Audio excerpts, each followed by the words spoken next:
नमस्कार साथियों आज फिर से हम उपस्थित हैं एक ऐसे मुद्दे को लेकर, एक ऐसी चर्चा के लिए जो देश के लिए आवश्यक है।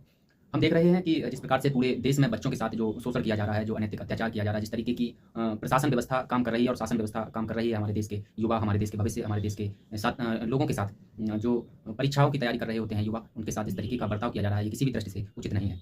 लेकिन हम लोगों ने ही इस तरीके की शक्तियाँ लोगों को दे रखी होती हैं। हम लोगों ने ही उन लोगों को बनाया होता है जो लोग हम पर शोषण कर रहे होते हैं। तो हम क्या करें कि शक्ति जो है वो बैलेंस में रहे। इस संसार के किसी भी व्यक्ति को हद से ज़्यादा शक्ति देने की आवश्यकता नहीं है।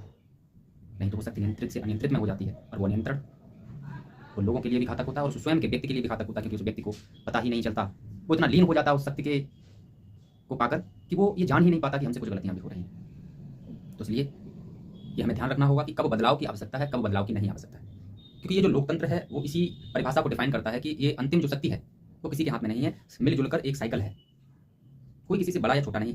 अगर आपने बनाया है तो फिर आप उस शक्ति को वापस भी ले सकते हो और शक्ति को संतुलन भी कर सकते हो उस व्यक्ति की शक्ति को। क्योंकि देश में शिक्षा की जो हालत है, देश में किस तरीके से चीज़ों को लेकर हमारे बच्चे परेशान हैं। आज लगातार डिप्रेशन हो रहा है बच्चों को, और आत्महत्या जैसी चीज़ों को हमें देखना पड़ रहा है। ये चीज़ें हो कहाँ से रही? ये स्थितियाँ कौन बना रहा है हमारे देश में, हमारे समाज में? और इस पर क्या कोई चर्चा कर रहा है? किसी को समय है इस पर चर्चा करने के लिए? लेकिन आवश्यकता है। हम बहुत बड़ी जनसंख्या को, अपने देश की जनसंख्या को मेंटली डिस्टर्ब कर रहे हैं, मानसिक बीमारी को जन्म दे रहे हैं। क्योंकि हमारे देश में इस तरीके की समस्याएं, इस तरीके की स्थितियां उत्पन्न की जा रही हैं जो हमारे देश के युवाओं को एक गलत पथ पे लेके जा रही हैं। मानसिक प्रताड़ना हो रही है उनको, मानसिक जो कष्ट हैं वो उनको भोगने पड़ रहे हैं, और फिर आगे जाके निर्णय गलत ले रहे हैं और गलत मार्ग पे जा रहे हैं। कौन सुने उनकी बात? हम राष्ट्र में सरकार चुनते हैं, हम देश में अपने सांसद चुनते हैं, अपने विधायक चुनते हैं, हम समाज में अच्छे अच्छे लोगों को स्थापित कर रखे हैं हर क्षेत्र में। लेकिन क्या वो वास्तविक में आपका सहयोगी बन रहे हैं? क्या वास्तविक में वो सहयोग कर रहे हैं? क्या कोई भी विपत्ति आने पे सहयोगी बन पा रहे हैं? तो उत्तर मिलेगा नहीं।